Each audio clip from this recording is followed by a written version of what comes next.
at 6 o'clock on November 12th, 2025. First order of business is the Pledge of Allegiance. Is there anyone who'd like to lead us? Yes. All right. Thank you, Scott. I pledge allegiance to the flag of the United States of America, to the republic for which it stands, one nation, under God, indivisible, with liberty and justice for all. Okay, I will close the meeting as the select board and open as the local liquor control board. And number one on this part is to consider the renewal application for Rachel Burge and Matthew Burge doing business as Honey Child. Is there anybody in here from? No, okay, no. All right, so I will entertain a motion. Madam Chair, Yes, Mike. I move that the select board approve the third-class restaurant bar license for Rachel Burge and Matthew Burge doing business as Honey Child LLC, 139 Hillridge Road, Lakewood. And you said the third class restaurant? Third-class restaurant bar license. Okay, is there a second? Miranda? Okay. And I neglected to say in the beginning that Ida is not here tonight, and so it will just be the six of us. So all in favor, say aye. Aye. Okay, so 6-0. All right, and the second order of this, the local liquor control board is consider the renewal application for Putnam's Vineyard LLC. Would anybody like to entertain a motion? Madam Chair, Yes, Eric? thank you. I move that the select board approve a first class, second class, and outside consumption license for Putnam's Vineyard LLC, 188 South Main Street, Unit 110, White River Junction, Vermont, 05001. Okay, is there a second? I'll second. All right, Tim? Thank you. All in favor, say aye. Aye. 6-0.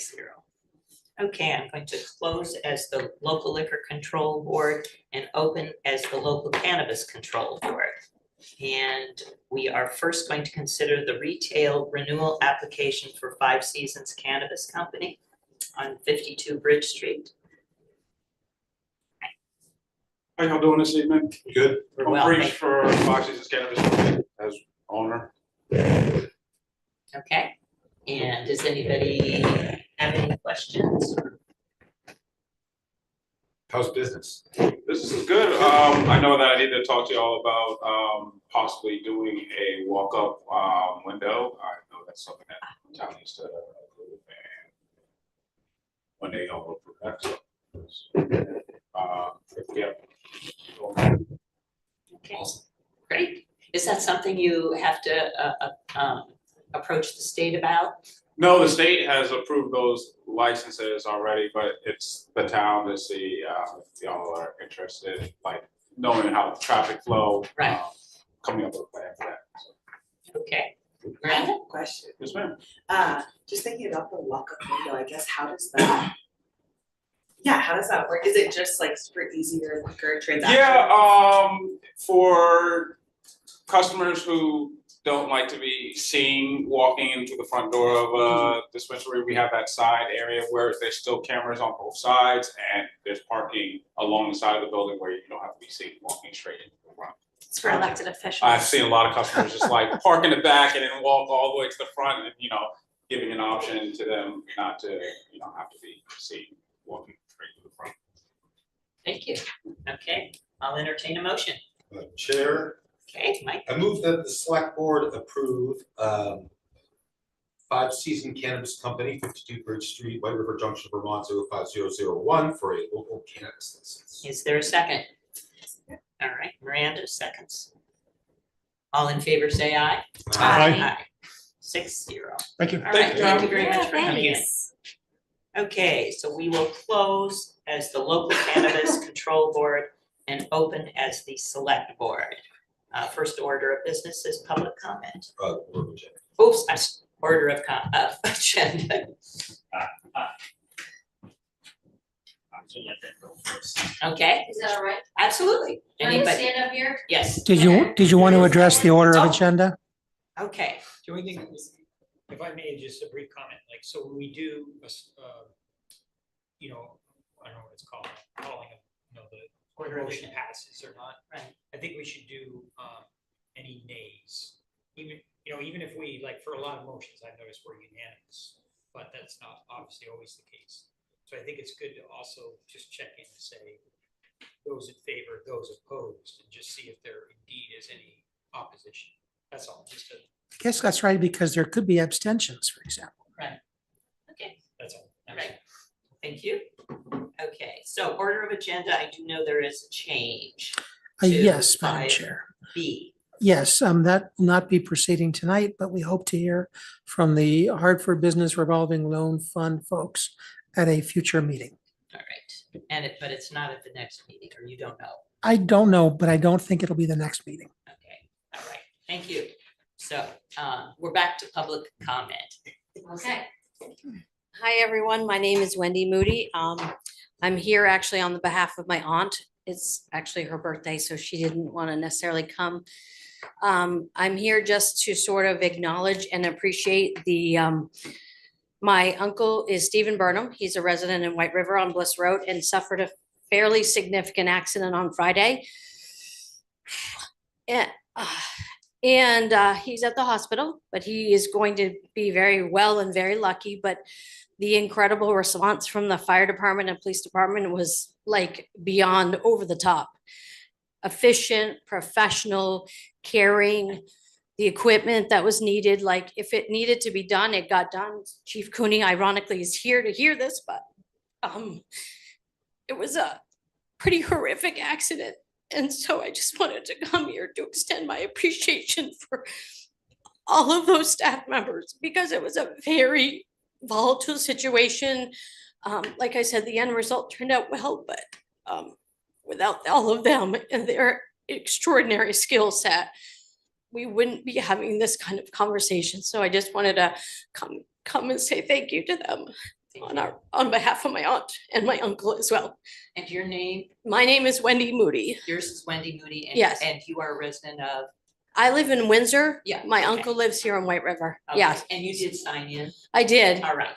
So he's a Burnham. That's my maiden name. Okay. My gene pool is deep, so don't worry. I'm really a Burnham. Yeah. We just need to know. Yeah. No, but seriously, they were incredible. I cannot say enough. Like it was just we appreciate that. Beyond over the top. Yes, and we want those types of people to be working for us. Yeah, for sure. Thank you. That's very nice. Thank you for coming in. It means a lot. Yeah, thanks. And I'm sure Chief Cooney can pass that along to his son as well.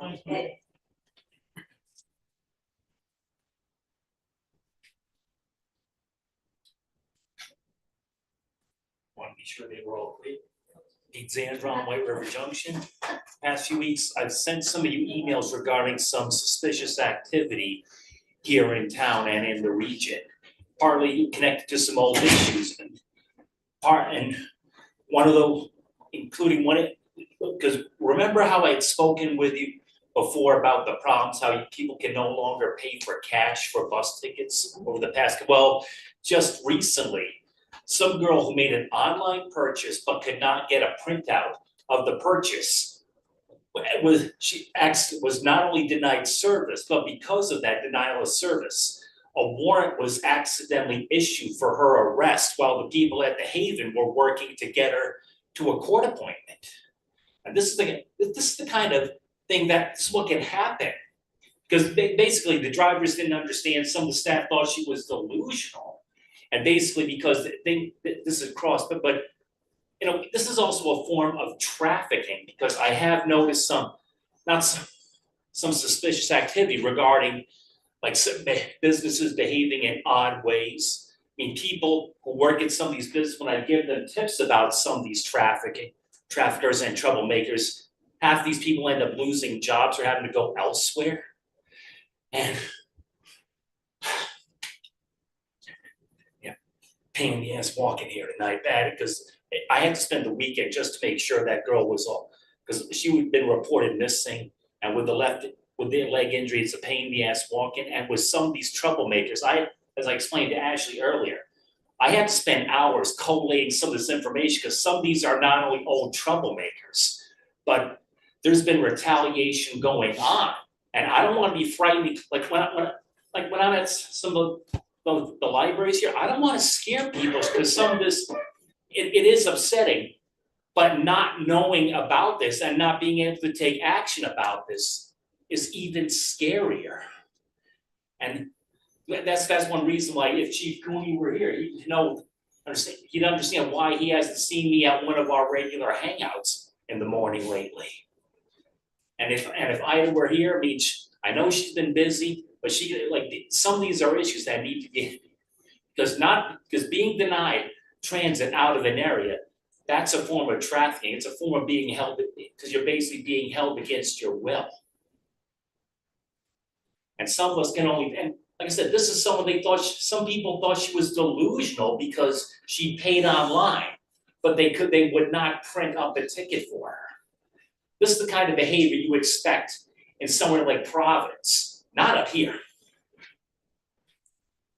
Thank you, Peter.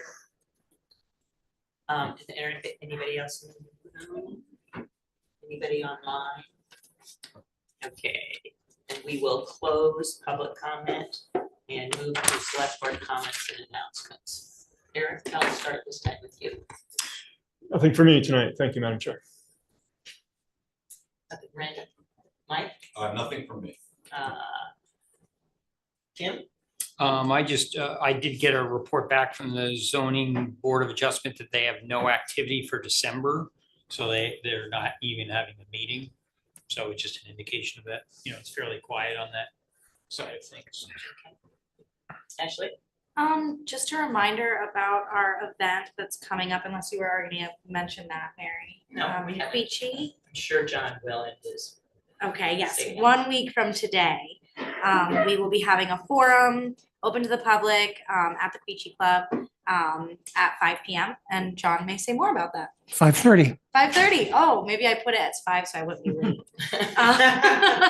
But yes, just welcoming residents to come out and listen in, share their thoughts. The only thing I would like to say is that, yesterday, of course, was Veterans Day, and there were lots of events happening around the state. Historically speaking, in 1938, November 11th, which had previously been Armistice Day, it still is Armistice Day in many of the European countries, was said to be for world peace. It was in 1954 that Dwight Eisenhower ended up changing it to Veterans Day. But something in the Valley News, this was it yesterday or today? I think it was today, actually, made me think about not just soldiers, but there's a lot of people involved in war, whether they be nurses or ambulance drivers or people back home working in factories, that this day we need to know that when Eisenhower wasn't president at the time, made this observation. He said, remembering the sacrifices of all those who fought so valiantly on the seas, in the air, and on foreign shores to preserve our heritage of freedom, let us consecrate ourselves to the task of promoting and enduring peace, so that their efforts shall not have been in vain. So I think Veterans Day should still have a lot to do with hoping the country, our state, our city can move through peace and not just think about wars all the time. We hope to prevent wars, I think. That's my only comment. All right, so now we will move on to the appointments. We have Becky here.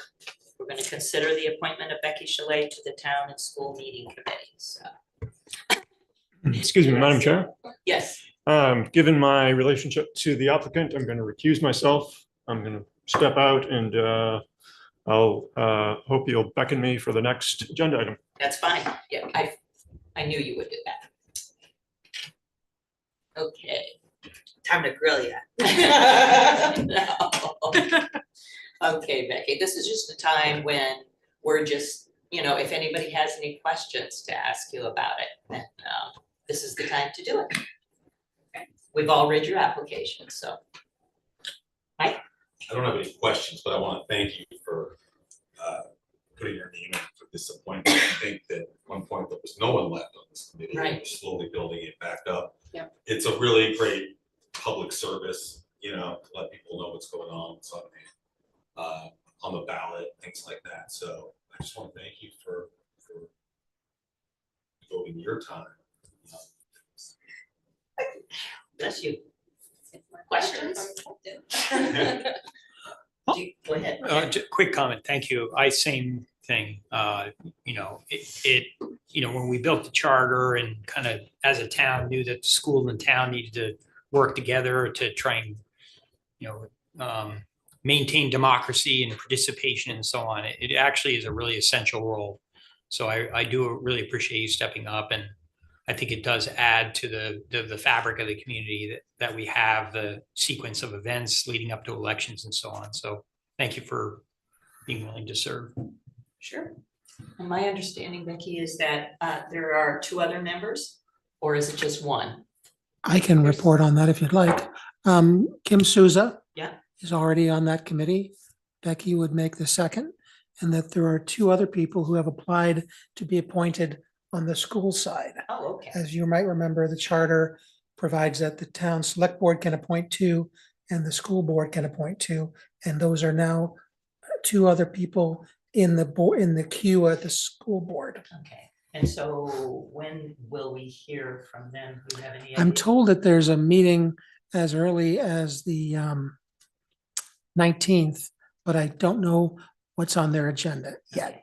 But I know that one has applied and asked to be considered that night. Okay. And there's a second that's asked to be considered. Okay, great. So if you stay small, you'll get things done. I know, Yeah. true, right? Ashley. Thank you. Well, yes, thank you for stepping up. Excited to have you in one of the town committees. I was curious if, since the committee has been kind of in a lull for a little while, if you had any ideas that you're particularly excited about to kind of bring that unity a little more together. Like, I, as a new select person, don't feel very connected to the school board at all. And in my kind of observations in the last few years, there hasn't really been much of a collaboration. So yeah, I'm just curious about what your vision might be for that and any ideas you have. Well, my understanding is that the committee is, that our sole task is to coordinate the town and school meeting day and the events leading up to our elections. So I'm not sure that we're going to be facilitating the boards being connected and working together. But my understanding is that we sort of, we might redesign the postcards, make them a little bit more snazzy, do a lot of PR to really educate people on the various events that lead up to town meeting day and elections. I know when we first moved here, it took us several years to sort of clue into all those events. So trying to educate the public as much as possible. And I mean, I know last year someone volunteered to, I think it was last year, to solicit questions from residents that they wanted to ask both school and select board candidates, and then put those out to all the candidates, and the candidates had the opportunity, you guys know you were candidates, you had the opportunity to answer those questions and sort of create a document. So I think doing more things like that to allow candidates to put themselves out there a little bit more easily and make the process more accessible to all residents, because I know not everyone can come to meetings in person and not everyone can do online. So trying to come up with other venues, disseminating information through libraries, through the Bugby Center. I'm terrible with social media, but I know other people on the committee will be better at that. So sort of trying to access everything in print form and social media and stuff like that to really try to drum up participation in all of those events leading up to town meeting day. Awesome. Thank you. To Ashley's question, I can say that the good news is that all 3 events are certainly open to both town and school board matters, but particularly the last 2 The first one is warrant information night. And so that'll depend on whether the school has anything on the ballot that they need to inform voters about. We will have several items on the ballot that will recommend discussion in the community. Then you've got budget and candidates night, which of course does include candidates and the budgets from both sides of town. And then finally, the town and school district meeting both has a select board component and a town and a school board component. So those do kind of knit some of the town together for those joint events. Yeah, and I thank you for, correcting my perception of this committee because I could be wrong, but. no, I think you're totally right. And I think that maybe it had been a separate conversation with someone about that maybe this could be a way to help connect the two a little more through this committee. But that being said, the task you have in front of you is a big one and a really important one. So I just loved all of those ideas. I think that's really great. And I think that's a good start to having better understandings of what's happening on one side or the other, is like making sure everybody gets out to these events where we both share all of our budgetary and other information. So great. Well, I'm excited and wish you the best of luck. Thanks. Thank you. There are no other questions, comments? We should invite Eric back in. No, not until you voted. Oh, I know, but shouldn't he have to vote on his own? No, he's recused himself. Oh, okay. I mean, I know he recused himself, but I thought we needed his voice actually to do it. All right. Okay, so we have a motion. Do we have someone who'd like to put forth the motion? Rand? I move that the board appoint Becky Chollet to the town and school meeting committee for a 3-year term beginning November 12th, 2025 and ending March 31st, 2028. All right, is there a second? I'll second that. Tim, thank you. Okay, all in favor, say aye. Aye. So that's 5, 1 recusal. Okay, congratulations and thank you for stepping up, Becky. Yeah, thanks. Yeah, that's really bad. So much. Okay, we will move on to the town manager report. Thank you, Madam Chair.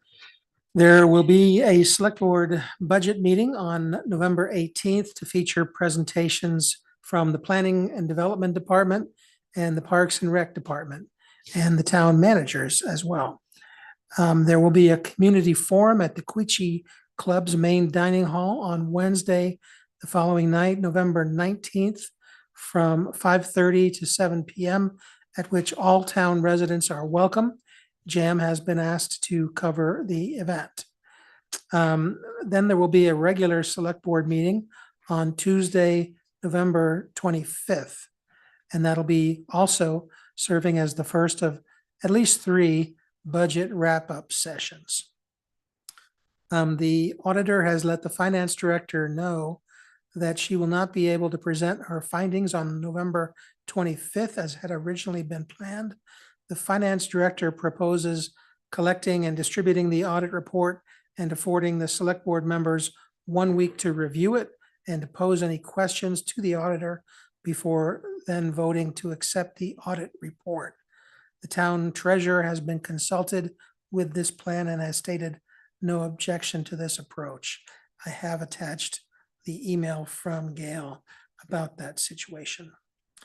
The town has received a quarterly report covering July through September from the State Department of Taxation, setting forth the amount of money it has collected from the town's local option sales tax, which of course derives from the tax on rooms, meals, and alcohol.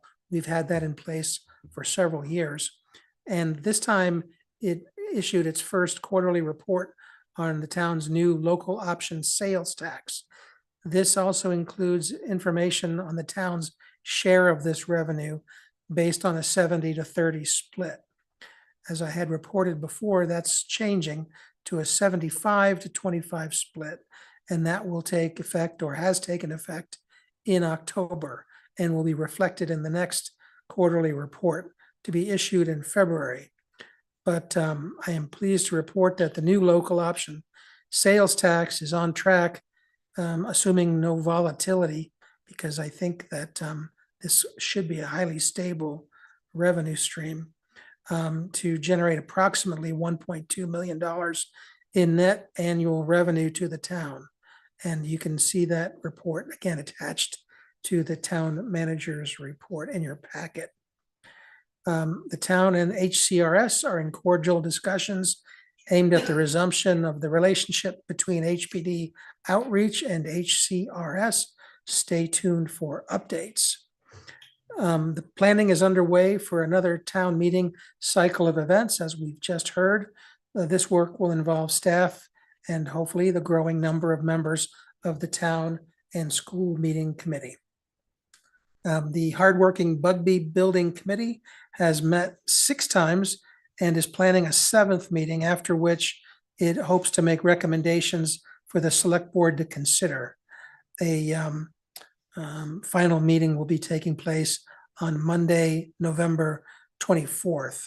Stay tuned for a discussion that may impact the FY27 budget and or town meeting ballot.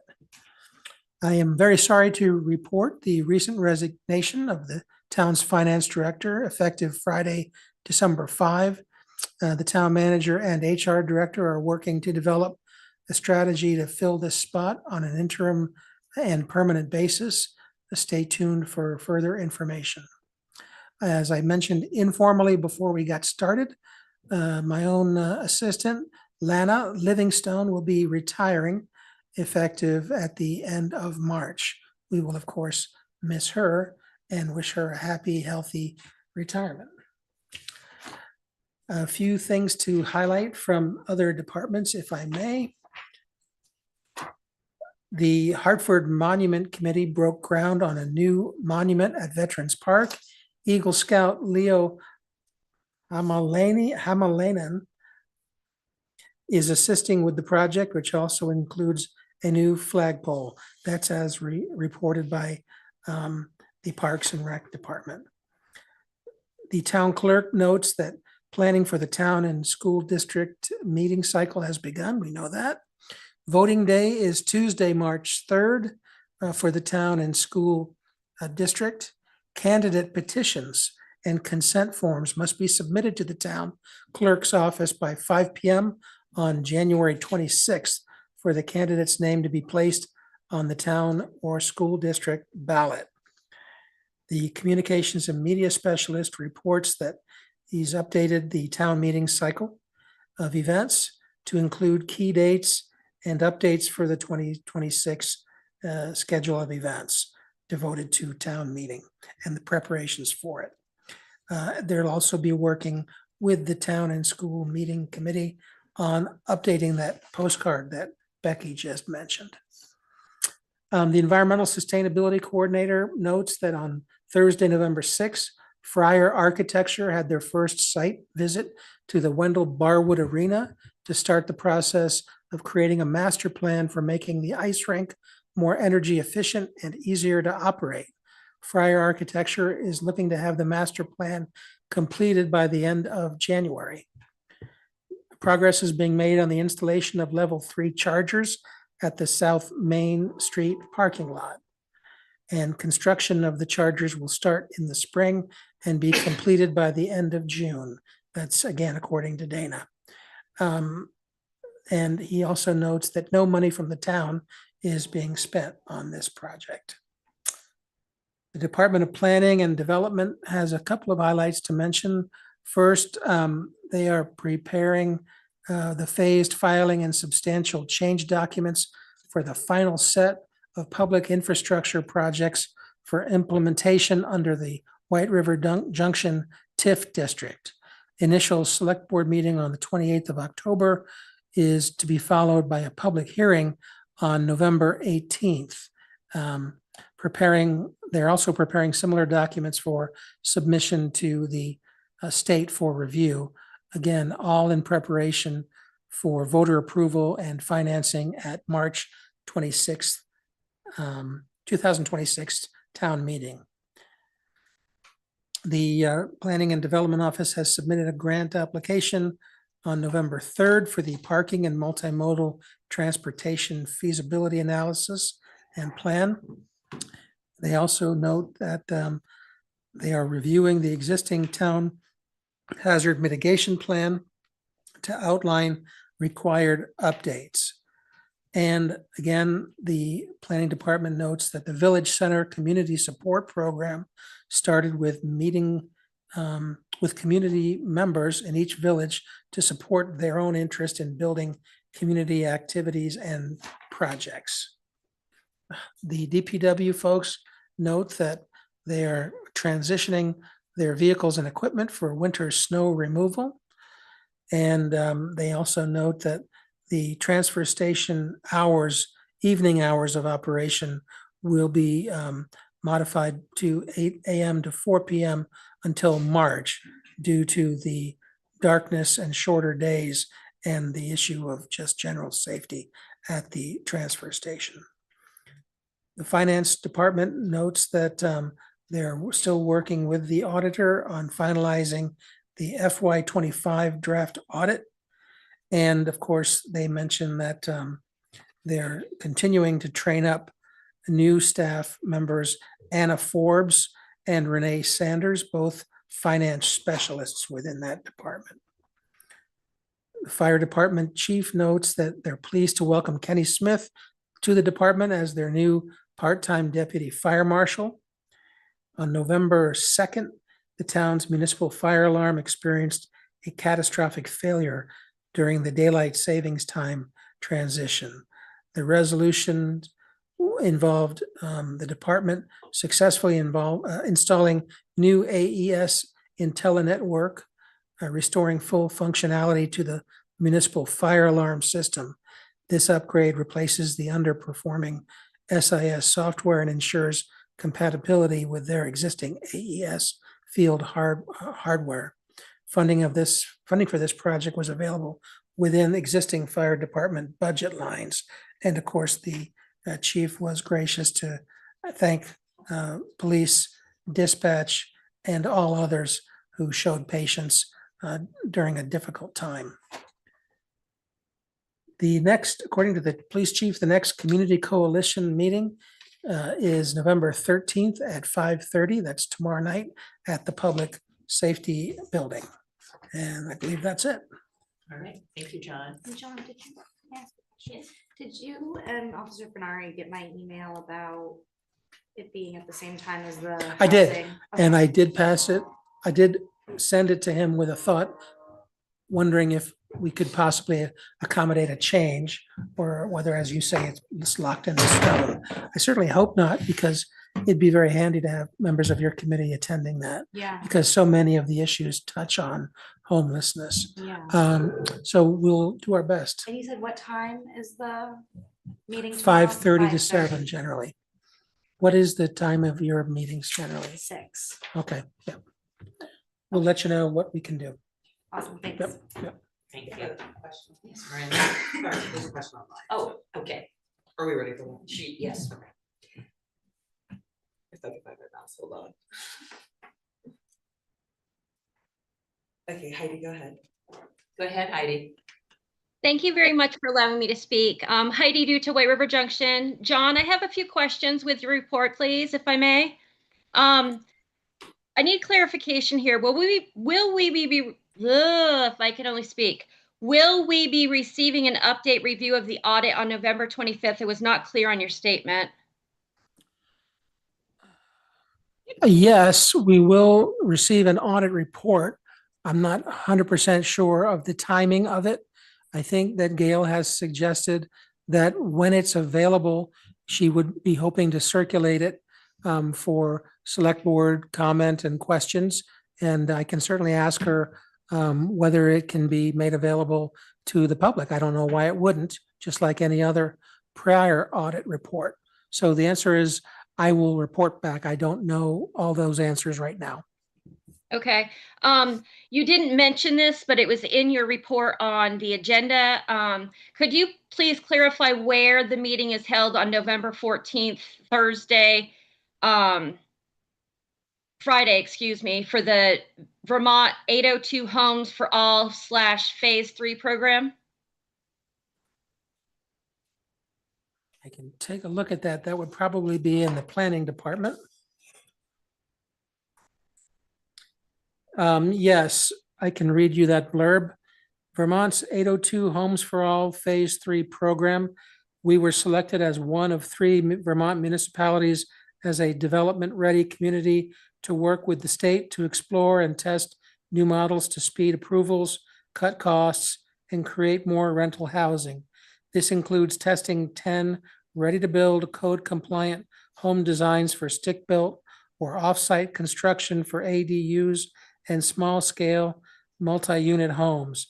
Our kickoff meeting with Manchester and Essex is on November 14th, followed by a specific meeting with local and regional housing partners on November 18th. The initiative will extend over 6 months. I don't see a location or a time, Heidi, but if you'd like, I could ask Lori for those details and get those over to you. Yes, please. Thank you. I only have one more question. It should be, I hope, very easy, but I'm not sure if I'm going to get an answer. You touched base on the South Main Street parking lot, and then you also touched base on DPW and plowing.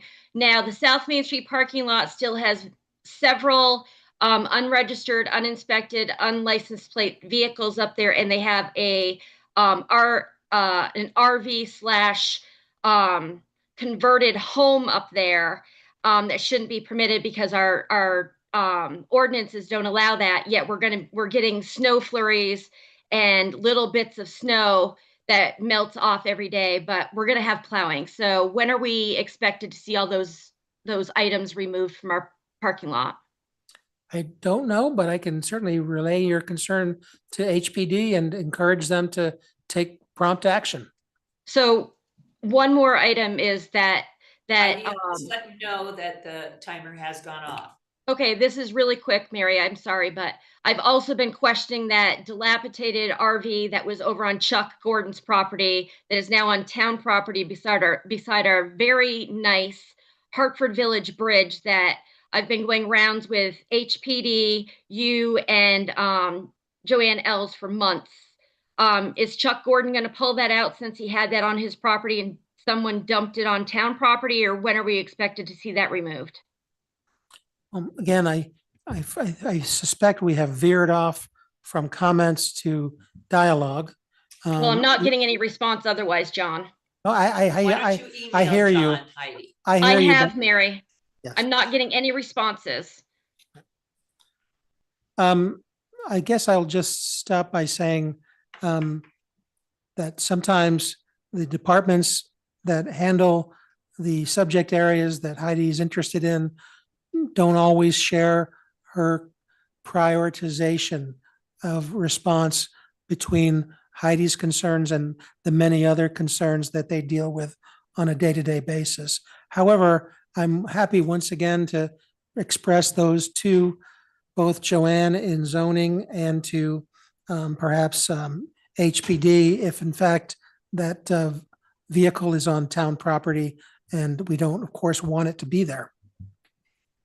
So Mary, may I direct something to you as the chair, and then I'll be done? There are a lot of things that are happening in this town that I've been directing to John for months, if not since he came onto his position, that have not been handled. And at this point in time, I would be more than willing to come to the board, even if it's an executive session, and bring it to your attention that I feel need to be addressed. And this is the only way that I feel I'm going to get any action taken is by bringing it to the board in a public session, because emails go nowhere. They go unheard. We are now losing Gail for whatever reason it may be. I don't know those answers, but I feel as if we're going to lose a lot of good employees if we do not start taking action at the very top. Your time is long overdue. Thank you. Madam Chair? Yes, sure. Thank you. A couple follow-up questions, John, on the town manager report. First of all, I think the report, as always, indicates how busy staff is, and I appreciate all of the work. With respect to the local option sales tax, what information is available from the state, or what could they share in terms of where those tax dollars are coming from. For example, a breakdown by SIC, for example, or even more granular. It would be interesting over time to understand what it is that we're collecting that 1% off of. So food for thought. I don't know if the other members of the board would be interested in that. If so, they can indicate. I know that you are not in a position to chase down individual board members' whims, but I think it would be useful for us to, as we collect this tax, to learn more about its sources. I will say that when we were considering implementing, or when the board was considering implementing the local option sales tax, we posed a variety of questions to the state tax department, and they simply referred us to their online summary of the local option tax and the local option sales tax in Vermont. And there is quite a lot of detail available on the website, but I'll admit that I'm not sophisticated enough to be able to pull it all apart and know those answers. I encourage everybody to visit that website. Maybe you can do better at sussing out some of the details. And who knows, maybe if we're all similarly unable to do so, maybe a well-directed email to the head of the tax department might be more successful than my previous efforts have been. Great. We'll go back to that site maybe and take another look. I asked this question for a number of reasons. One, including if we're collecting tax on cannabis sales, for example, and New Hampshire in the imminent future legalizes that, how will that change the equation, and what can we expect? Just having sort of an understanding of what we're collecting it on, so we understand potential trajectory. How many eggs are in which baskets? Right. Yeah. The second question I want to ask you about is in your report, you mentioned the school district several times, which reminded me that annually, is it true that both boards meet? And if so, to sort of sit down, and I'm not really sure who sets the agenda, but I thought there was an annual meeting of both boards. And does that happen before the budget is finalized? Let's put it this way. I haven't experienced it in my short time here, 2 years. I know that there had been some tradition of that in the past, and I'm certainly open to it. The school board has expressed, or the school superintendent has expressed some interest in trying to get the two boards together. I don't know that it's been done around the budget season, but certainly open to anything. Yeah, we've had meetings before, but it's been few and far between. And they gathered here. There was a short agenda. Mike, you remember that? I do. We didn't talk budget at that time. It was just trying to get together and kind of restart communications. So that's the only one that I've been to. Okay.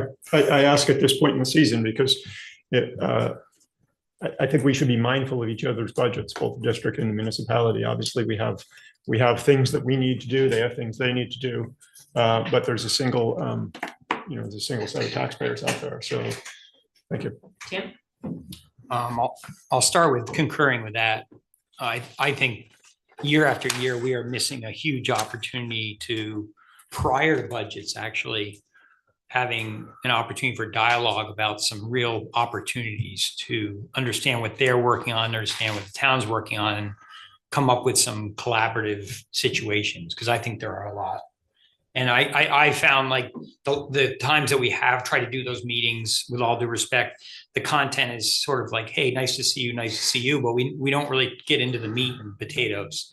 And I think there is some really significant issues that are looming things for them, and arguably for us, that I think that we could have some, perhaps even a kind of a mediator or like a facilitator who would really, get into those topics and kind of create some dynamic dialogue. I think that would be super positive for both groups. So I just wanted to chime in on that. John, I just want to touch on two topics that you may or may not know about, and it's the construction work at the courthouse and the training platform, which have been pretty significant projects going on downtown White River.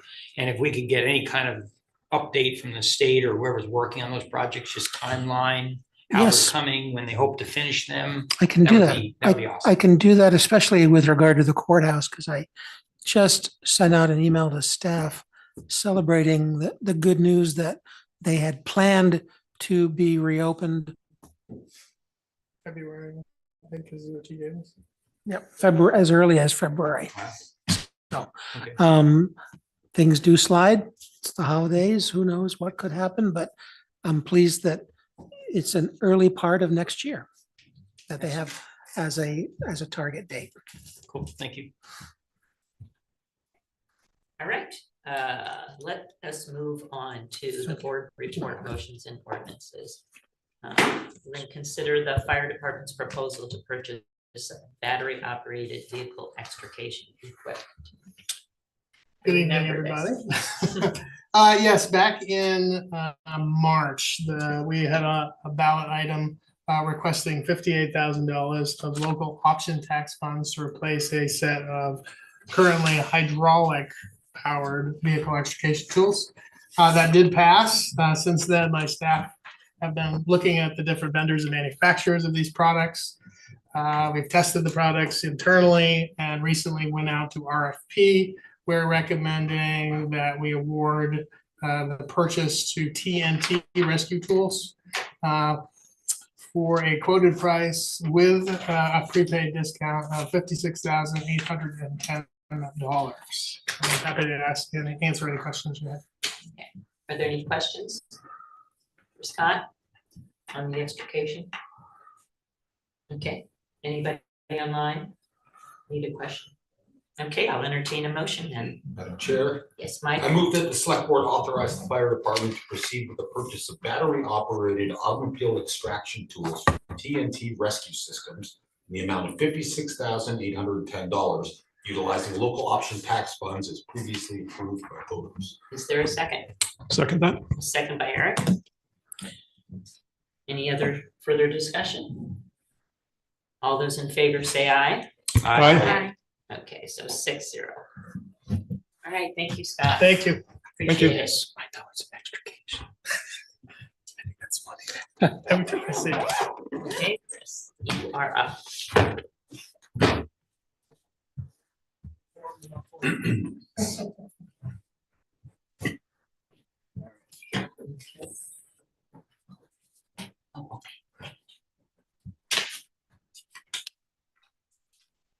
I know I have two with you, Mary. So there should be a Ryan Burns online, Okay, and he will be a presenter.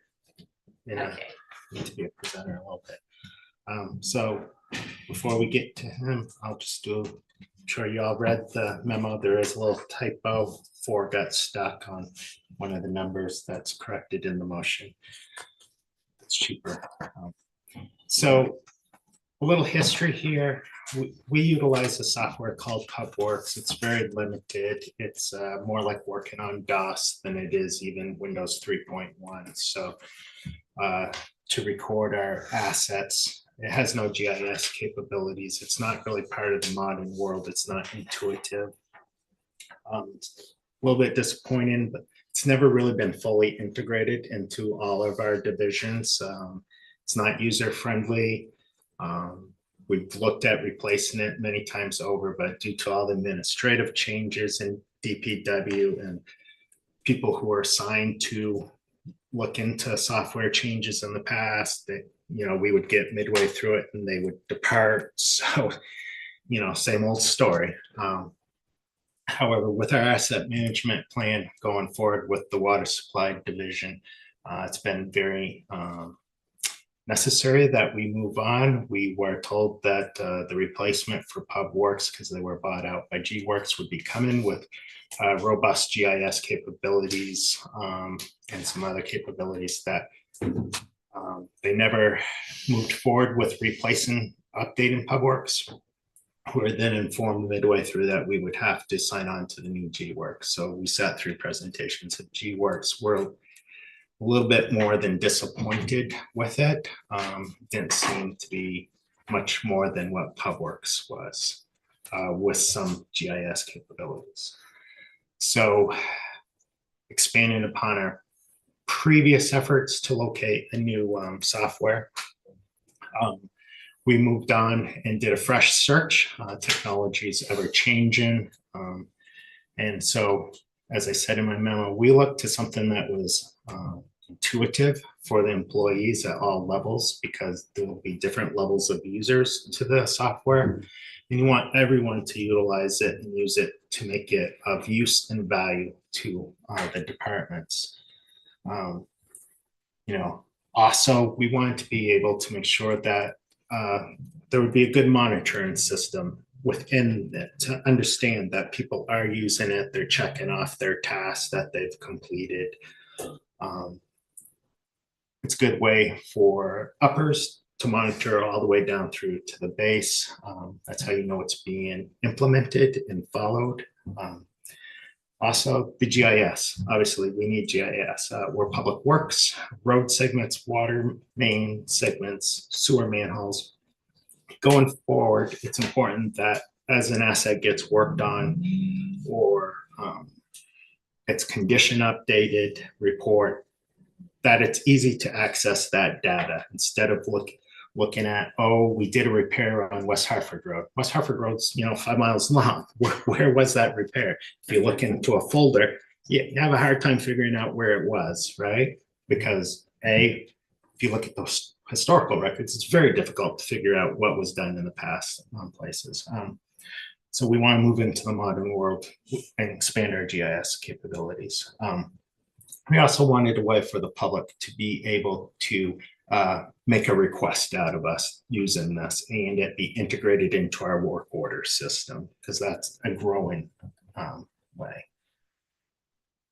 And we want a software that we feel comfortable can be expanded upon in the future. Not only provides us what we need here, but maybe has other toolboxes that we're not ready for. And when I say that, it's going to take a while to fully implement this. It's one of my goals working here as we're starting with water, eventually sewer, is to have all the assets into a database, right? And accurately into a database. To get all that in, it's going to take some time. We're starting with the water. Yes, we have some GIS locations of roads and sewer roughly. It's not overly accurate, but it's a start. And when we can update that, once we have a fully implemented asset database, that's when you can actually start doing accurate modeling and forecasting and where to appropriately spend your money down the road. So this is all the base of having that proper base to work with. And then, like your direction of what we're supposed to be spending our money on. This is going to increase our productivity down the road. And it's set up to help that because we're hiring younger people, right? So this technology is how they think now. It's up at DMV.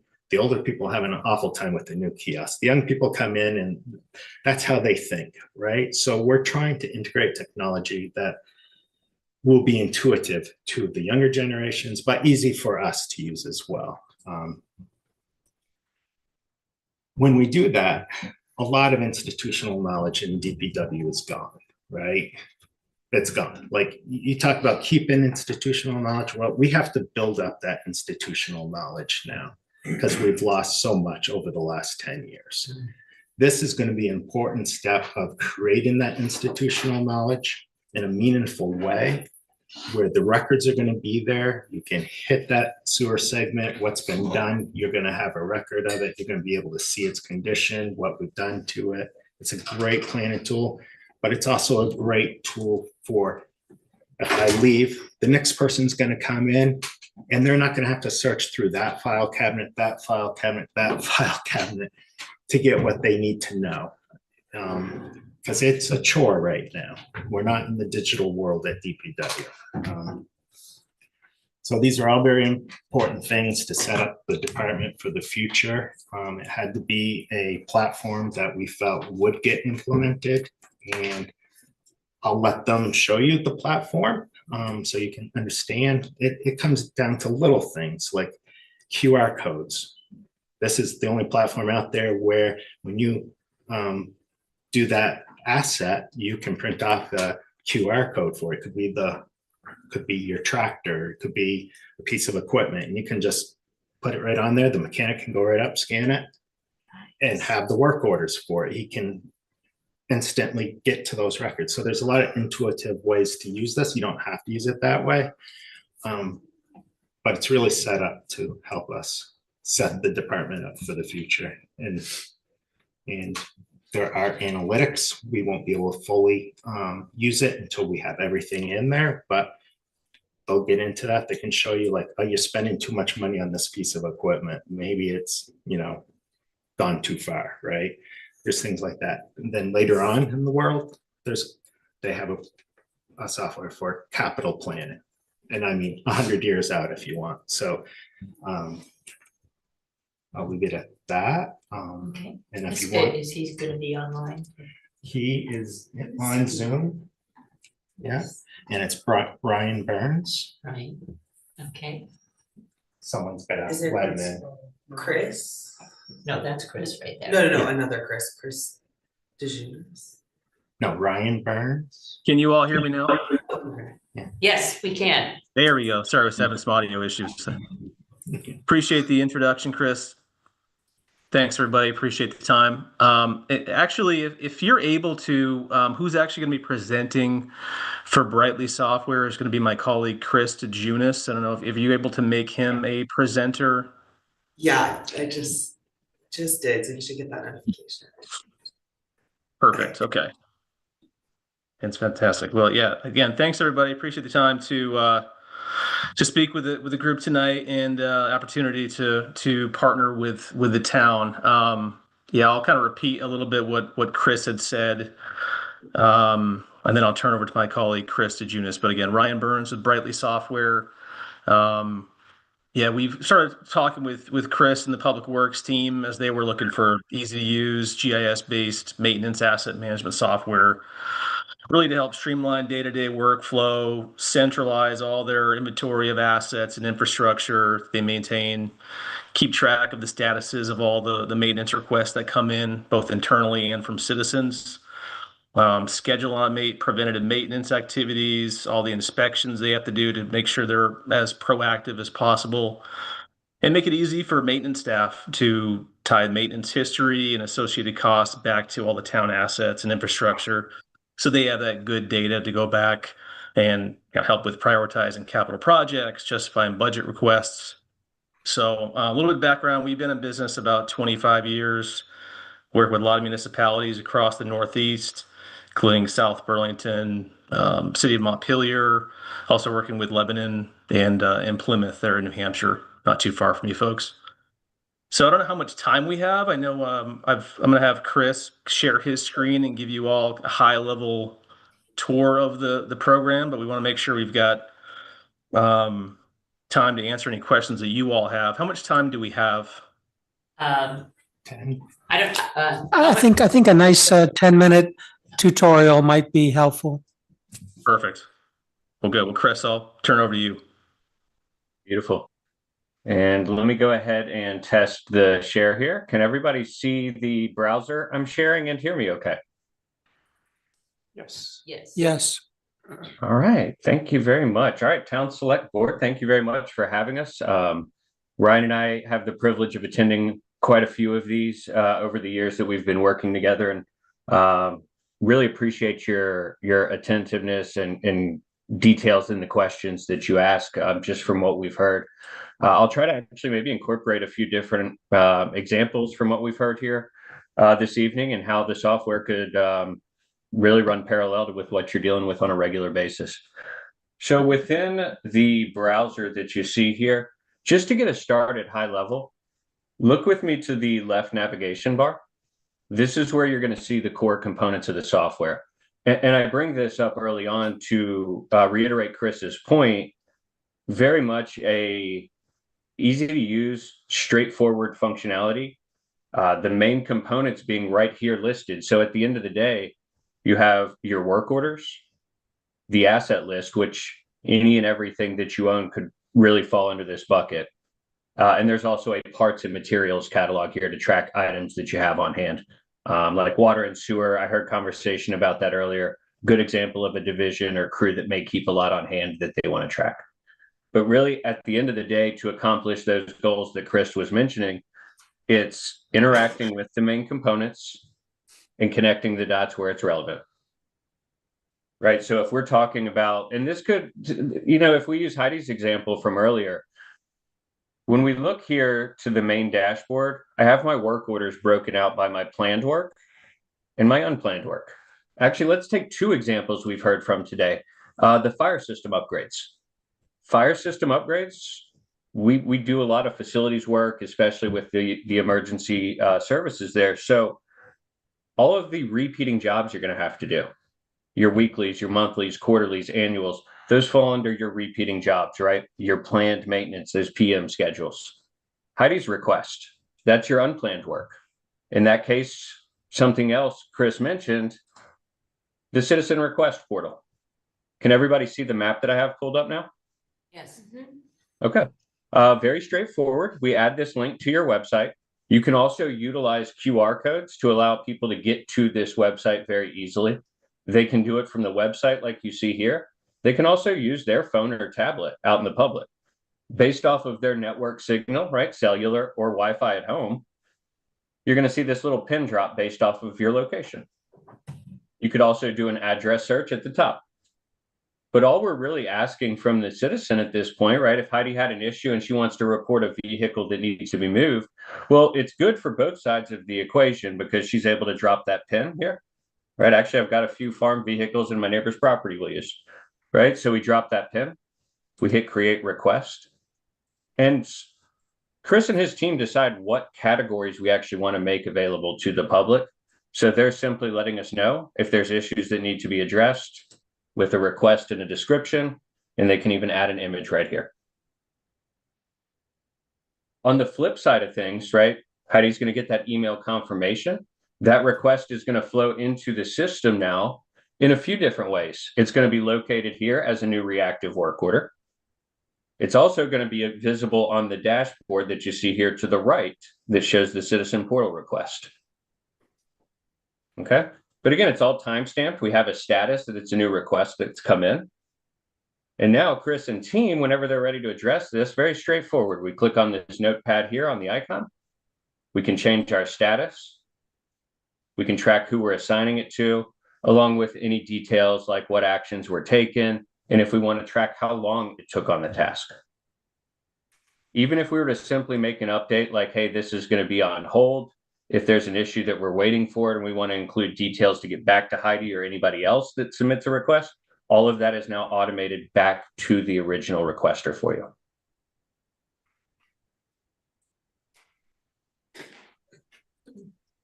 Just from a high level, basic functionality here, we can dive a little deeper. There's a lot of different ways to go here, but what sort of questions does the group have? Anyone have any questions? Just a few. Okay. Go ahead, Eric. All right. Thank you, Madam Chair. A couple questions, maybe some for both Chris's. The hydraulic modeling that we talked about in the past, is that something that can be incorporated into this, or would that be in another maintained in another system? So the engineers doing that, creating the hydraulic model, that'll be in their system. It's a specialized system, a WaterCAD system. But what data we want out of each segment in their GIS system that we want to be in here, we will incorporate. Like if we wanted the work in static pressure or something on that line, we will make that part of the GIS data that gets put into this. Okay. Just real simple questions. I didn't see anything in the memo that you put together, Chris, on training, just with an eye toward productivity and standardization, since that's part of your goal, it sounds like, is standardizing so that institutional knowledge is maintained. Is there a training plan as part of the bringing the town on board? If we speak to it, it's pretty simple to use, yeah, actually. But the implementation, the first year fees include the implementation, which is quite rigorous. So, less of it is actually the subscription fee to get it going up and running. More of it's the implementation of the system. Okay. And then I can see that there's a considerable amount of power with the portal that Chris was speaking of that allows citizens, the citizen portal. Are there ways in which that can be throttled? And that's not necessarily my first choice of words, but I can't think of another word. But basically, if we open it wide up, will the town have the capacity to even respond to all these concerns? Is there a way to sort of manage the input with the amount of expectations or capacity to meet those expectations? I mean, I understand that. Yep. We get quite a few of them as it is. Location.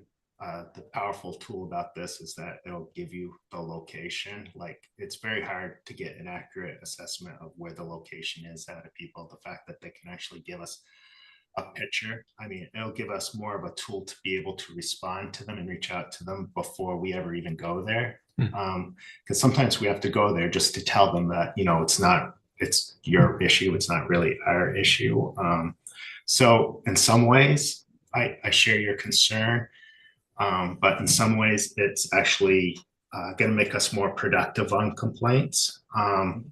Could it increase the number of complaints for a while? Probably. Can we throttle it back? We can control what they can categorize and do it. So maybe that will prevent some of it. I imagine there's interesting ones we'll have to discuss, whether it's needles or this or that. I mean, we don't have ASWAP training in DPW, so we're not really even qualified to pick them up. But there's going to be, you know, those kind of concerns. And yeah, I thank you. I can see how, in your response, I can see how pinpointing the information and providing the an exact location and other details is going to be improve your productivity. So I can see that as a definite positive. Drive streets searching for the complaint. Right. No fault of the people. It's just their method of communicating, their ability to communicate that isn't sure great. Yeah. Thank you. And there's a few great points. Oh, go ahead, please. Oh, I was just gonna ask a follow-up question to what Eric's pointed out. Is there a way for when a community member logs on to submit a request for them to see, like, I don't know if there's like a pop-up or anything like that where it can like detail or have like a little blurb of like, this is what, you know, these are things that we can cover, and maybe if you get things that are not within your realm, right, like frequent like needles, that like this is something that DPW can't do, that can be added of like, if you have like requests about like needle pickup, like please contact this department, because that's not something that we, so like to kind of set those expectations before people are inundating you with those types of requests. That's a great question. Yep. Right here is your pop-up. So you could actually brand it the way you would like. You could put your disclaimer, and I do the same thing within mine, right? If this is an emergency, please call 911, take the appropriate action. This shouldn't be routed through the citizen request portal. But you can customize whatever you would like to see here, as well as add any additional links in which you may want to provide resources to the citizens. Okay, thank you. Tim? Yeah. Hey, thanks for your presentation. I think this is great. I was just curious what you would expect the timeline would be to build out a, you know, reasonably robust GIS database of our water and sewer infrastructure. You know, like for example, I've been on Montpelier's town website, and they have, you know, the infrastructure's on there, and they also have their capital plan on a map, so you can kind of look at, oh, we intend to replace these sewer lines in 2028 or whatever. So I didn't know whether, with Chris and knowing Hartford's scale of infrastructure, when you would expect that this GIS database would be built out. How long would it take to actually do that? So maybe I should speak to that one.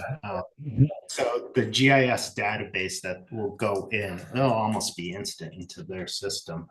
It'll be the data we provide. So right now we're collecting the water system. I've just received drawings that we need to start going through. As soon as we can have those edited, and completed to our satisfaction, then they would be available to put into the mapping. Awesome. You know, and then as far as the sewer goes, our sewer mapping, we haven't pursued alone. We're trying to get through the water. So our sewer mapping is old. So how robust is it? It'll all be there, not so accurately until it gets refined at a later date. And I have a quick question, pretty simple, I think. Piggybacking on implementation and what you talked about earlier about using QR codes on like machinery and tools and things like that. Who's gonna be doing all that entry level? So like right now for the water system, like it's more of a task than we can internally handle, right? Right. For the asset management plan, you know, the engineers right now, everything that is being inventoried by the engineers, it's everything that's $1,000 or more in value. Okay. So it's pretty intense, right? Yeah. So they are creating the database that will be put in here. Okay. Once it's in there, like, so we'll be selective about what gets a QR code. I mean, Hammer, you have to do a hammer. yeah, no, it's just like there may be like each green sand filter at the water department Right. might get a QR code on it because we're replacing them. And, Right. you know, we know that you got to go search out the old plans and figure out which one's 1, 2. Well, if you just slap a QR code on it, you can get the RFP for when it was reconstructed, get the records on it. Like there'll be ways for us to get that data in there on some things internally. It'll take time. Like I envision, like, just so you know, understand, this isn't overnight. Like Right. this is like setting up a database for the next generations. Like Okay. I would hope to be, Lebanon's been into it for a year. They're working at it. You know, they had a great GIS database to begin with. So they got a head start on us a mile long. But Okay. my goal would be to be comfortably implemented in 5 years, assuming that everyone's going to buy into having what's being done for our water system done to our sewer system. And then my dream would be the stormwater. Stormwater is going to become a bigger and bigger issue down the road. So my dream would be that stormwater would get covered eventually too, Okay. to that degree that we're doing with water and sewer, but you got to have buy-in. So. Okay, thank you. Anybody else have any questions? Is there anybody online who would like to ask a question of Chris, either of the Chris's? I don't know if we're still in your presentation.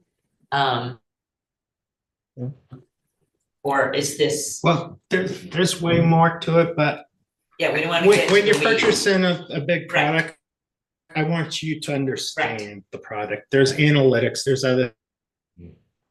I think it's all pretty self-explanatory. I appreciate it. We appreciate you. Thank you. Thank you for your time very much. Thank you all.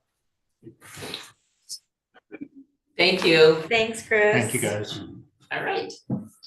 So if there's no other questions for this Chris or for Ryan, I think we're ready to entertain a motion. Madam Chair. Eric? Thank you. I recommend that the select board, or I move that the select board approves John Haverstock, town manager, to execute a multi-year contract with Brightly Software, Inc., recognizing that the software and services are being purchased through our membership in the Omnia partnership, which has conducted the competitive bidding process in the amount of $21,834.76 or $4,366.95 plus or minus per DPW division, except solid waste, which will not contribute. $20,322.40 or $4,064.48 per division for FY27, and $20,932.06 or $4,186.41 plus or minus per division for FY28. Okay, thank you for that, Eric. Is there a second? I'll second it. Okay, a second from Tim. If there's no further discussion, all in favor say aye. Aye. Aye. Aye. So that passes 6-0. Thank you, Ryan. Thank you, for everybody. Thank you. And now we're on to the next Yeah. part of your. Alright, so for this one,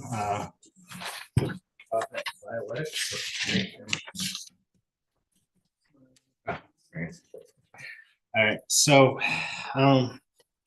this one, first of all, I shouldn't say this while he's online, but I'm not really a fan of AI. I've tested AI in lots of avenues, but where I do believe in AI, and of course I say this online, and when I talk on these YouTube meetings, they all get scrubbed by AI. And I get salespeople pitching stuff to me within a day or two Oh my God. based on YouTube videos. Okay, so Wow. so that's one more reason I'm not a fan of AI. Right. But where I am a fan of AI, and it goes into your directive, is where it can be used as a tool and a resource, not to necessarily replace people, but to create productivity, to get rid of human inaccuracies or subjectiveness into things, right?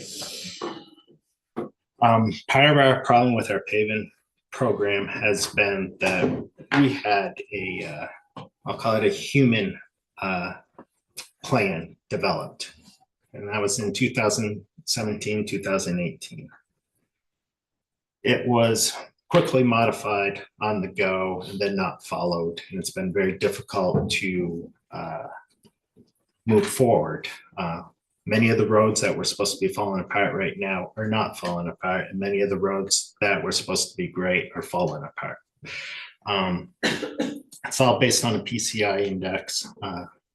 Some people refer to that as a windshield survey of your road assessment. It's really not accurate because to do it right, every little 10-foot, whatever segment of road you want to call it, you should know what the area of that cracking is, and then as a percentage of the entire road, what the area of the potholes is compared, how many potholes, like the amount of data you should really collect to create an accurate assessment is huge. And the last time we did it, we had an engineer oversee it, and we used staff to measure many of the roads.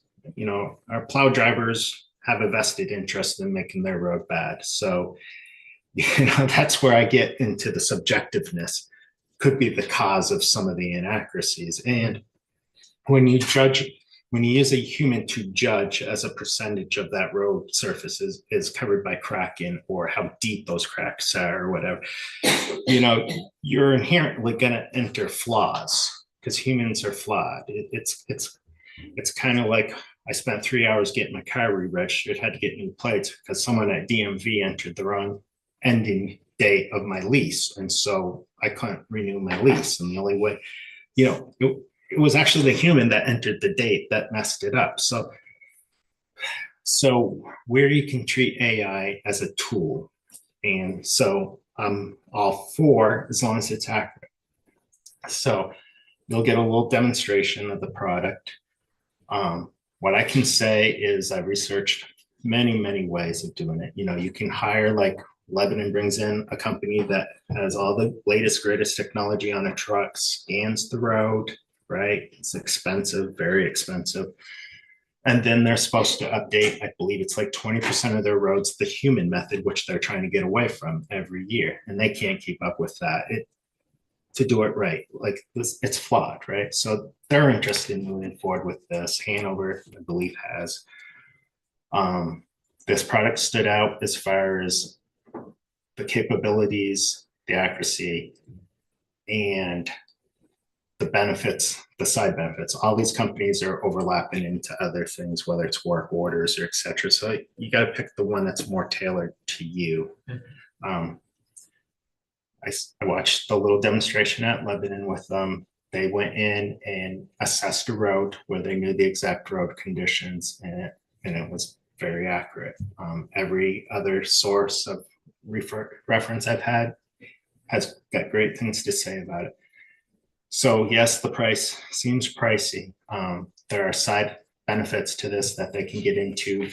It's recording our signs and our sign conditions, so you You can get a red flag on a sign isn't meeting, the reflectivity, or it's bent over and needs to be like, there's other benefits to this. There's others that are coming untold as far as like line striping, possibly giving you a recommendation as to the repair method and so forth. But this would speed up. It has analytic tool where we put in our average cost for doing certain things, and then we can instantly see the cost on those road segments to fix them. They'll show you how it'll highlight the worst ones, right? And not a subjective. It'll be like what those measurements are telling them your worst road segments are. So it's a very important tool as far as measuring and cutting down human subjectivity and so forth. It's a time saver. Those measurements are now more accurate, and it's got a great tool. Like we can go back after we do a road and reevaluate it, see, is it good, right? We can also then, if we want, check on it every year. How is that particular manner that we did that pavement project, how is that holding up, right? So it's an important tool to analyze into the future. We're like, whoa, that didn't hold up. The state does test segments on the interstate all the time. Well, this will let us test, what the practices have been and how they're holding up. So a lot of important tools. It gives us a video, like we can view all the roads on video. Like someone wants to do a driveway, I can pull up the video and I can kind of see what the site distance is. Like there's lots of cross benefits to this, but again, it's a good record keeping tool. It's we don't have the staff to go out and do PCI measurements on every piece of road. So it's really about making what we do have for staff as the needs of our departments have grown, and they have grown, and what we need to do. It's about making us more productivity and keeping us doing the things our guys are supposed to be doing versus sending them out to do a road, help with road evaluations that, it's questionable whether or not they should be doing. Okay, so some questions? Aaron? Thank you, Madam Chair. Do we have a presentation, or are we just launching into questions? Yeah, it's Bob on as a. Oh, okay.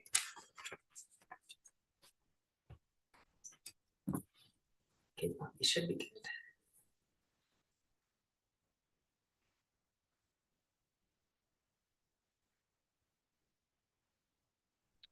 Hello. Hello. Hello. Can you all hear me? Yes, we can hear you fine. Fantastic. Thank you. Thank you, Chris. Appreciate it. A little bit of a hard skip when you first started, but I do appreciate the introduction, and it's nice to meet everyone virtually. Yeah, so I will jump in and share my screen and just give you a bit of an understanding. Where is this go? Here it is. Of our high-level philosophical view on pavement management, the landscape, and then I'll jump into our platform. And I would encourage you all to ask questions if you have them. And yeah, so can everyone see my screen? Yes. Perfect. So really what we're trying to do is help municipalities manage the road infrastructure better and what we like to call future-proof road management. And to touch base on that, I think it's really important to historically look at what has happened in the landscape and paving landscape over the past 20 or so years. Traditionally, and Chris kind of alluded to this, in the past, it was really easy to manage roads. You'd wait until they get to a point where they're needing to be replaced. You can deploy a couple of different treatments, whether it's an overlay, to get them back to drivable shape, and then let them sit for 10, 15 years and everything's great. What we've found in the past 10 to 15 years is that's really no longer feasible. And there are a couple of factors that lend itself to that. I think the first is roads aren't lasting as long as they used to. They deteriorate more quickly. And the second driving factor is costs have gotten astronomically high very quickly. And so what it's forcing municipalities into is this kind of tough situation where they're having to do more frequent repairs at a higher price point.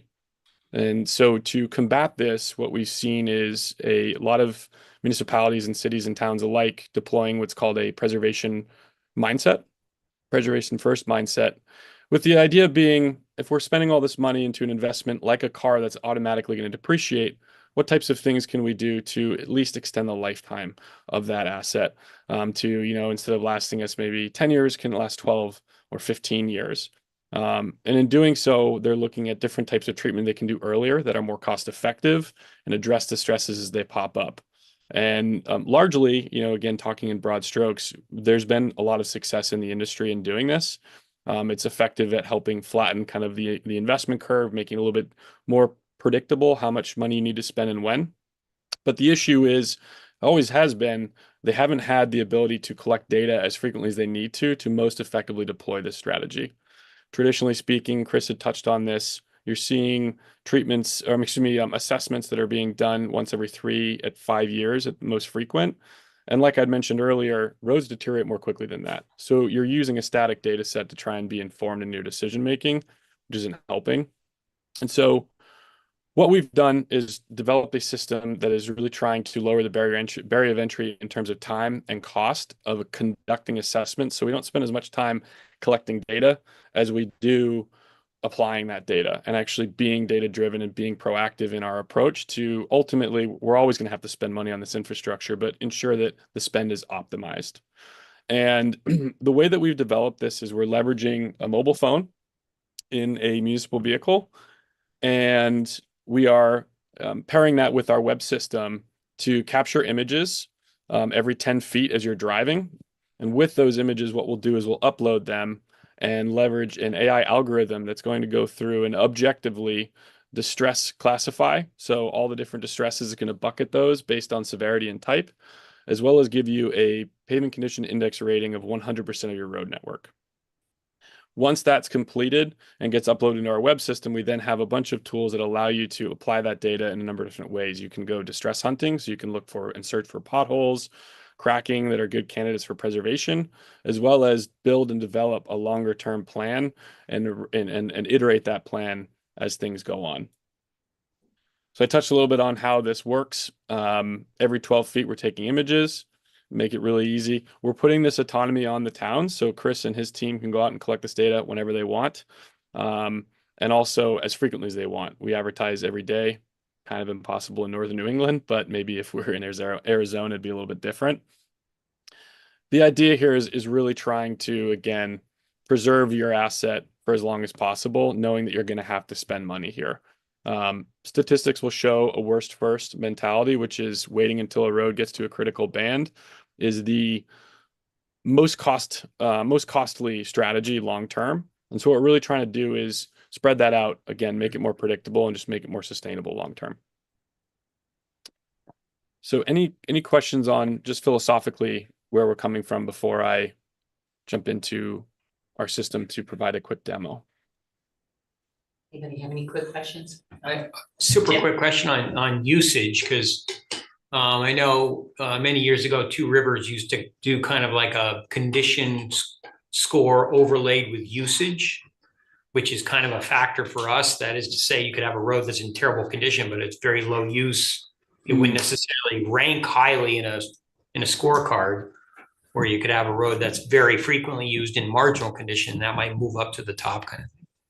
So we don't have the ability to get the usage for you, but you'd have the ability to create properties and use that as a decision point within the system. So you could have that be part of your criteria.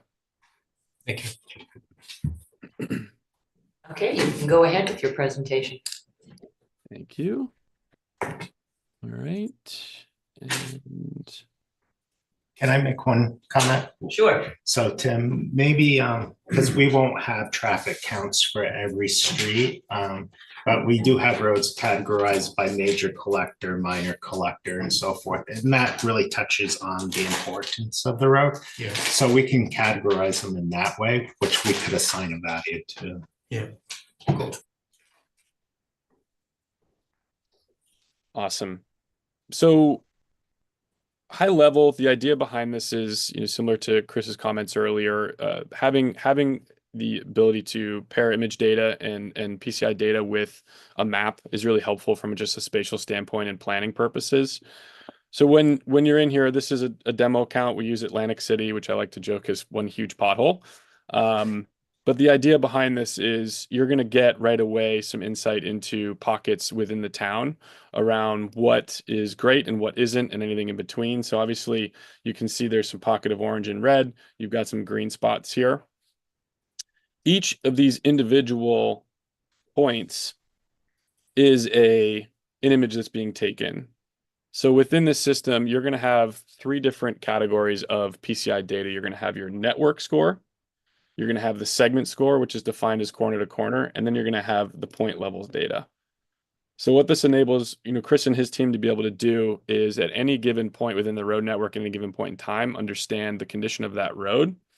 He'll have the breakdown of why the score is what it is, and he'll have an image that he can go ahead and click in and investigate, again, not the prettiest of roads, that individual image, giving him the opportunity to do a virtual tour of the entire road network if he needed to. So right away, trying to eliminate the need to have to go out and manually inspect a ton of these things all the time. But we're also going to try and provide some tools that make it easier for him and his team to look at what they're focused on. So I call it a pincer movement. We could go bottom up. We could look for the most critical segments within the town that meet the criteria, as well as the mileage that meet that. And we could also go top down, which would be if we wanted to look at, again, preservation candidates. Maybe we want to look at all of the potholes in the town that were in the medium bucket, and I could go ahead and look at those here and pull them up.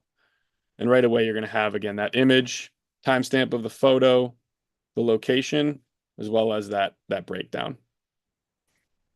So really trying to make it easy for Chris to find what it is he's looking for, the DPW team to find what it is they're looking for. We've been speaking with, we have launched with Hanover, we've been speaking with Lebanon as well, looking at also integrating with the Brightly system they have in place, that you would all have in place as well, to pass those work orders over so that you can also get out there in the spring and say, hey, these are the X number of potholes we're looking to fill. So that's the first area, is just trying to allow you to have a better sense of the data that exists. I will briefly touch on the traffic sign layer that Chris mentioned. Similar to the paving condition, you're going to get a condition of these, and you'll be able to filter based on the type, the condition, and we also do the same for manholes and catch basins as well, soon to be lane markings, center lane markings. The second piece of this is actually building out a treatment plan. So if we go ahead and surface an individual distress that we want to go ahead and address, we could go ahead and create a treatment. And this is going to very quickly allow, and I think this is a kind of a pain point for Chris, is trying to get different plans spun up for town leadership, for the town manager. This allows him to essentially build out any type of plan based on the status, which budget he's pulling from, and the treatment.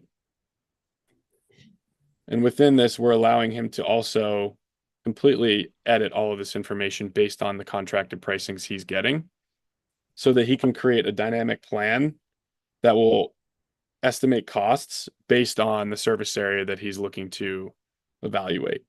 Once you create that treatment, you can go into our planning table. It'll be broken out by year, and you can then see the different types of treatments, the status, when they're planned for, etc. And it allows you to edit a budget and work your way backwards from that budget. So we can go ahead and set a budget, work our way backwards, build in our plan year on year. This allows it to be really easy should something change. He talks to a utility company, they need to move a street out because we don't want to put some asphalt down and then have it be torn up, a year later. So we could quickly just move that into next year and immediately have that updated, have the costs adjust as well.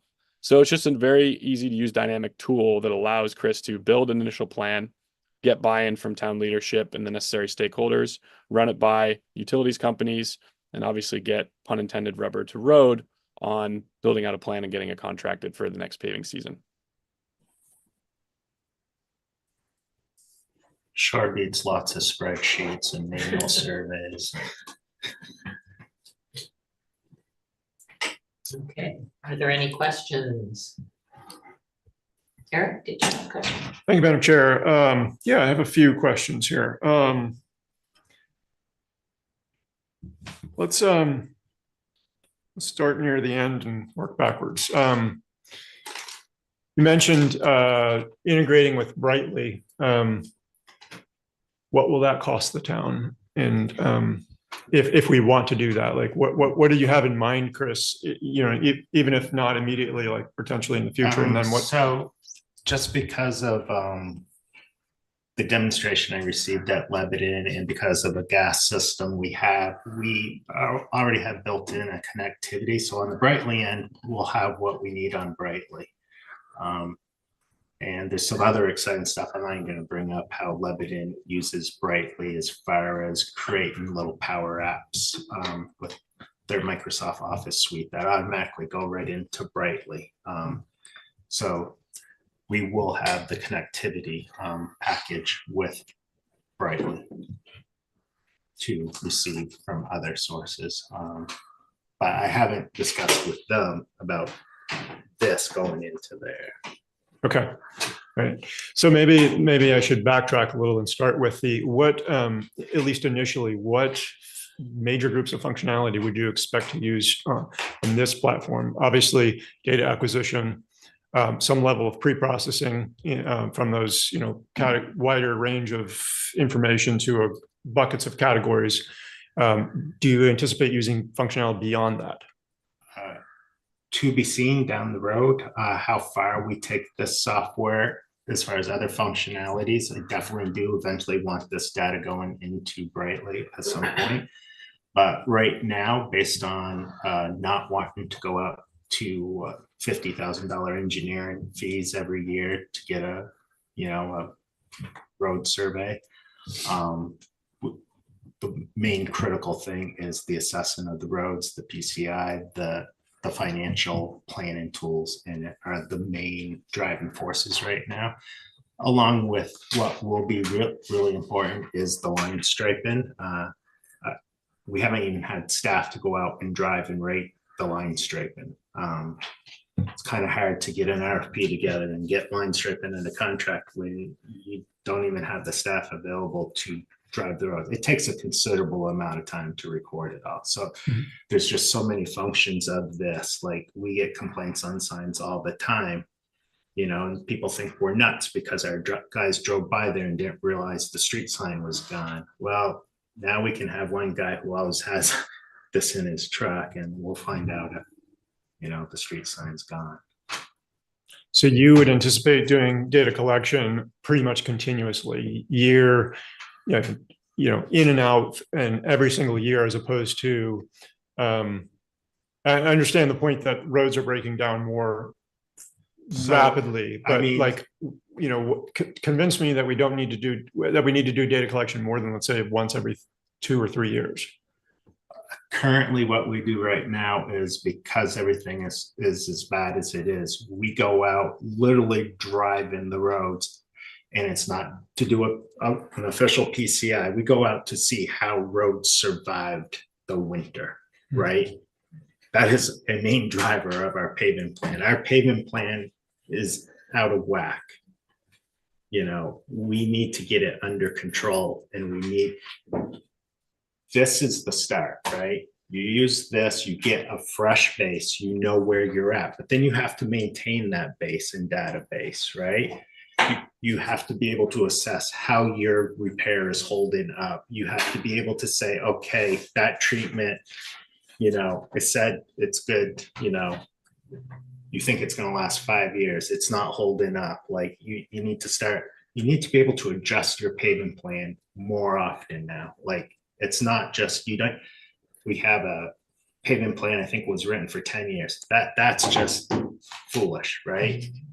It's gone year one, right? My experience is roads change dramatically in just a year. So I don't believe not reevaluating your roads every year to a degree is prudent. I mean, you're talking about years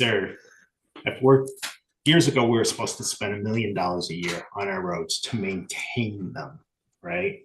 And our pavement plan as it is right now is all about maintenance pavement, right? Maintenance pavement is overlays, right?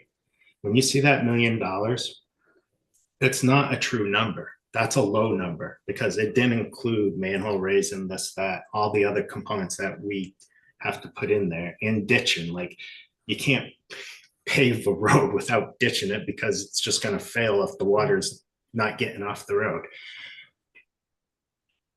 So if you want to keep going down the path of having a flawed pavement plan, it'll be another static plan.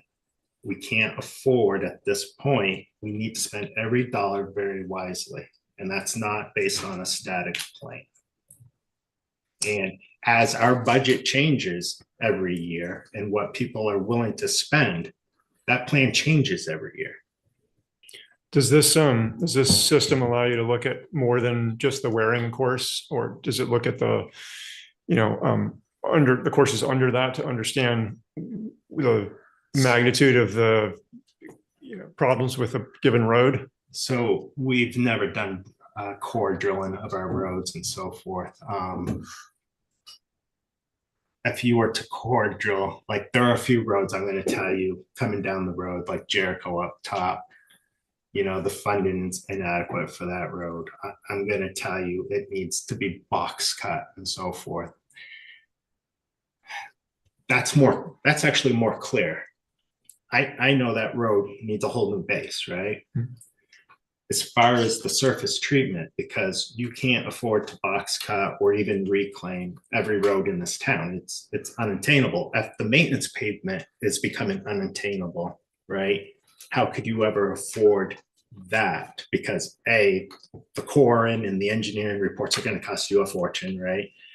So this is about trying to make, and I believe at 2% or so of $1 million budget is a prudent amount of budget to spend to enact a plan and to be reactive and not have it be static, but be reactionary to the changing conditions, which are both budget and actual field conditions, right?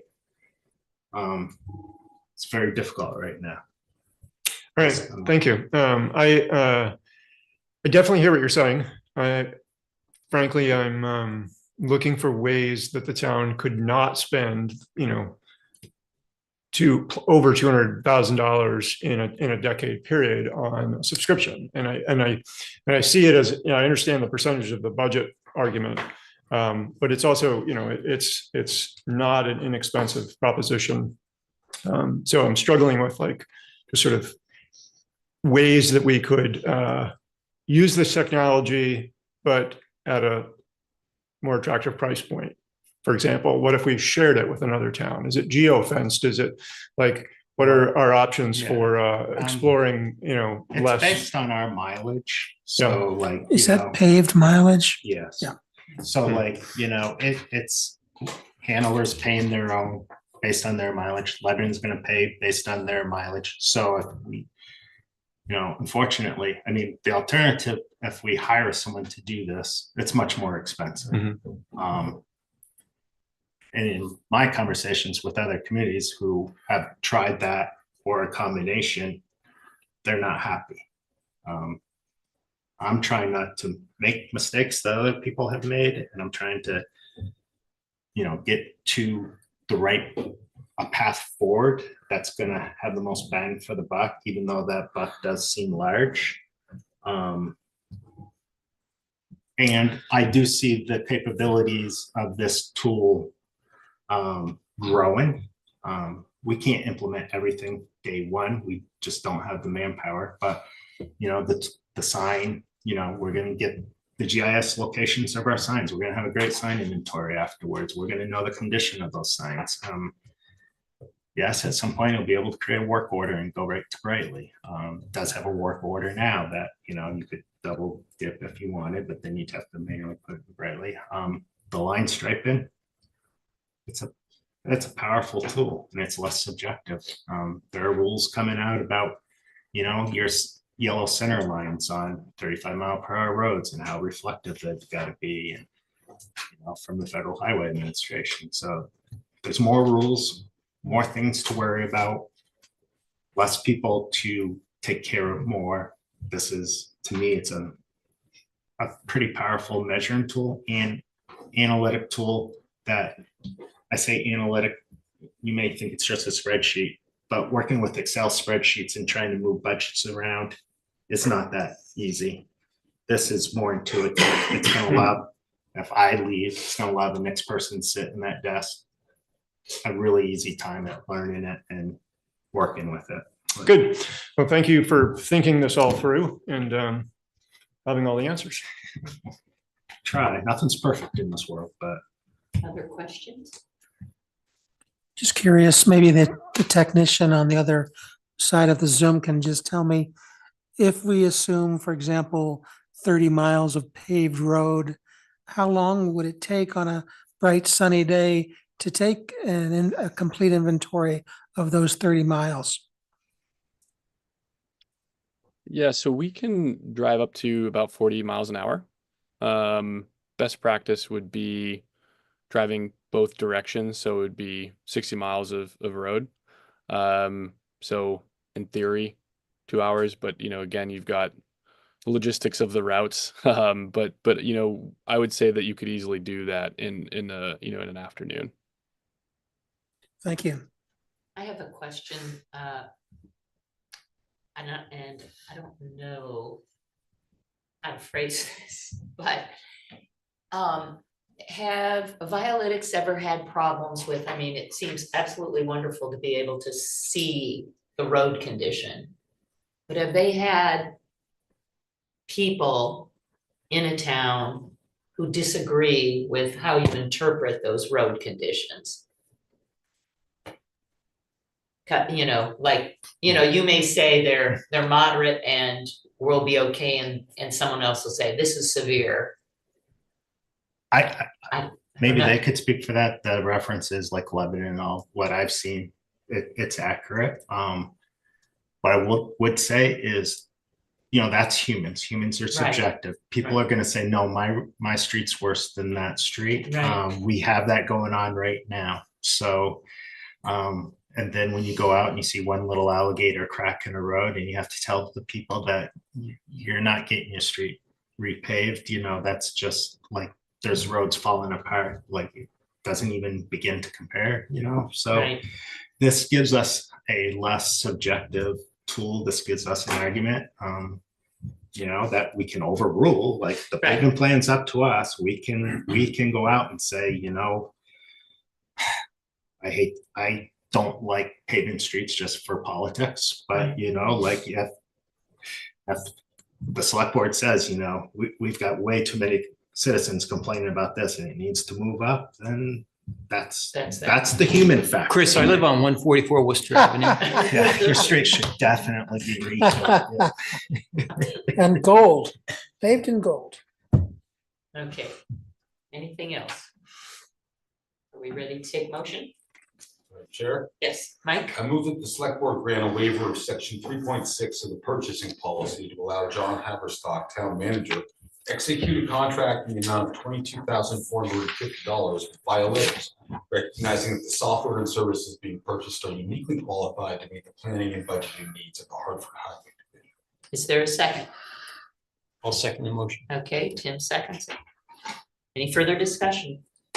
Is this a 1-year software contract, or do we anticipate it'll be? We would have to renew, but this also includes implementation of the product. Thank you.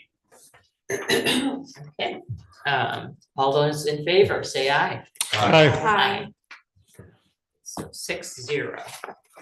Thank you, Chris. Thank you, Bob. Thank you. Appreciate it. Thanks. Okay. Thanks, Bob. Thanks, Bob. Thank you all. Have a great evening. You too. Commission reports. I'll start with Ashley. To think, because we've had so many meetings now, when the last time I did a report was. But I imagine I've already done my Parks and Rec report. They meet again tomorrow, as does housing and homelessness. So I'll say no reports for now. All right, thank you, Tim. Nothing to report.